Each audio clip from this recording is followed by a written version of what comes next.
You know, Australia, one of its many nicknames is the lucky country. It doesn't seem like it's having good luck. I'm not referring to the coronavirus, which has a modest death toll in Australia. I'm referring to the shocking and totalitarian response by some of its politicians, including the Premier of Victoria State. Well, we have a good friend who lives in Melbourne. It's Avi Yemini, who works with TR.news. You'll remember Avi went to Hong Kong as a freelancer for us last year and did some world-class journalism about the democracy protesters. Well, now he's fighting for democracy in his own country. Joining us now via Skype is our friend, Avi Yemini. Avi, great to see you. How are you keeping, my friend?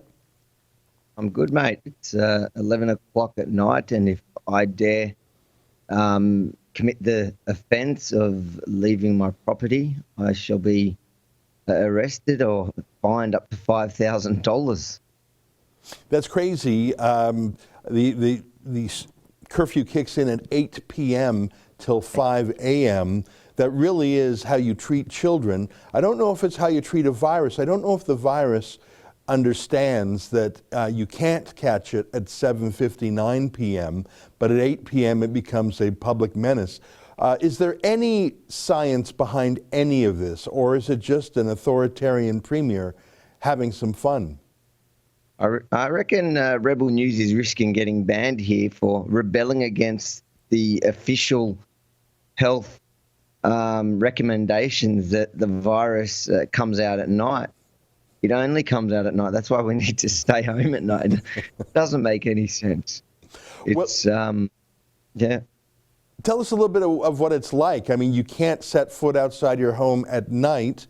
If I was reading the regulations correctly, you're only allowed outside for 1 hour period during the day, less than 5 kilometers from your own home for exercise.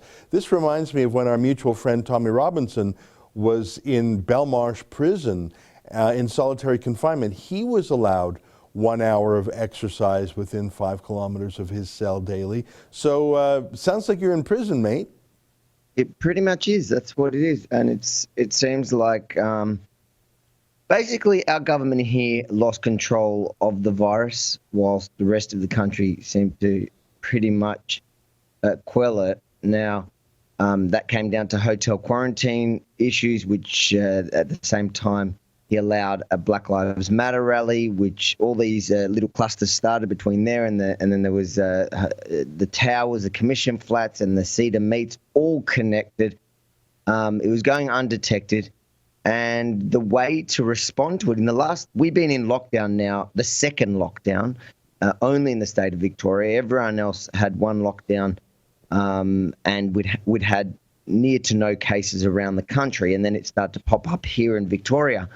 And so 4 weeks ago now, we went back into lockdown. It was a 6-week lockdown, again, to flatten the curve, and it didn't do anything because it had already got out of hand. It had already passed that point. And about 2 weeks ago, they made masks mandatory, and now this week it's gone into a stage 4 lockdown, which is, like you said, some of those regulations you've given, which includes a curfew and only very minimal amount of essential workers allowed out. That's an excerpt from my daily show, the Ezra Levant Show. Every day I do a monologue on the news of the day, then I interview an interesting guest, and then I read my hate mail. You gotta subscribe. Go to rebelnews.com.